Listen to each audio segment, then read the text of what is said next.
आपने आनंद या शांति की अनुभूति की, या अगर आपने सेल्फ रियलाइजेशन की अनुभूति की, so what was that experience और what it is like living in that frequency? तो जब कभी किसी को प्यार हो जाता है किसी से, तो उसकी खुमारी छाई रहती है, क्योंकि उसकी खुमारी में उसको उस समय तो थोड़ा स्पाइक मिल रहा है, थोड़ा डोपामिन स्पाइक मिल रहा है उसको जी, उसको वो सुख मान लेता है। पर जब हम आनंद की बात करते हैं ना, तो हम उसकी हजारों गुना इंटेंसिटी की बात करते हैं। वो अनुभूति जो अंदर से हमारे पास आती है, बाहर से नहीं अंदर से आती है, उसकी जो खुमारी है उसकी इंटेंसिटी हजारों गुना है। उसका कोई एग्जाम्पल दुनिया में हम सेट नहीं कर सकते। भीखा जी एक संत हुए, उन्होंने बोला, भीखा बात अगम की कहन सुनन को नाही, जो जाने सो कहे ना, कहे सो जाने नाही।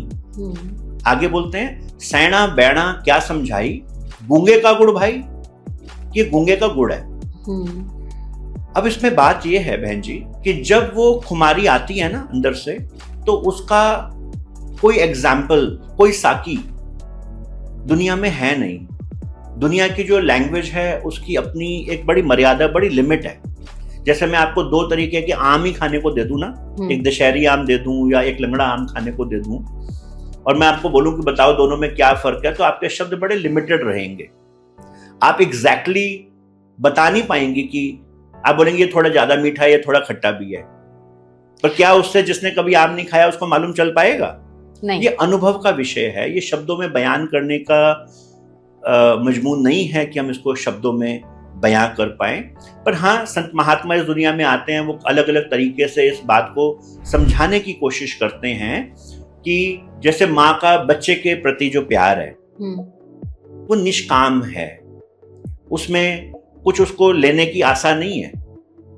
वो गीले में खुद सो जाएगी और बच्चे को सूखे में सुलाएगी। बच्चे अलग अलग संतों महात्माओं जैसे जीसस क्राइस्ट आए, उन्होंने पिता और बेटे का प्रेम कह के समझा दिया।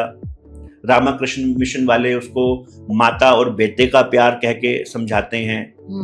अलग अलग संत महात्माओं ने लैला मजनू कह के उसको समझाया, लैला लैला कर दी मैं आप पे लैला हुई, कि मैं अपनी हस्ती, मजनू ने अपनी हस्ती खो दी लैला के लिए।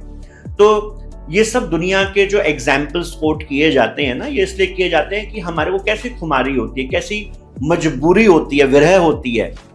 हाँ, आपके अंदर आप फिर परमात्मा की रजा, एक शब्द है रजा, आप उसकी रजा में, उसकी मौज में रहते हैं, अपनी मौज नहीं रह जाती। फिर आपका रिश्ता उसके साथ ऐसा होता है कि जो राज कराए तो तेरी उपमा, जो भीख मंगाए तो क्या घट जाए, उसकी रजा में आ जाना।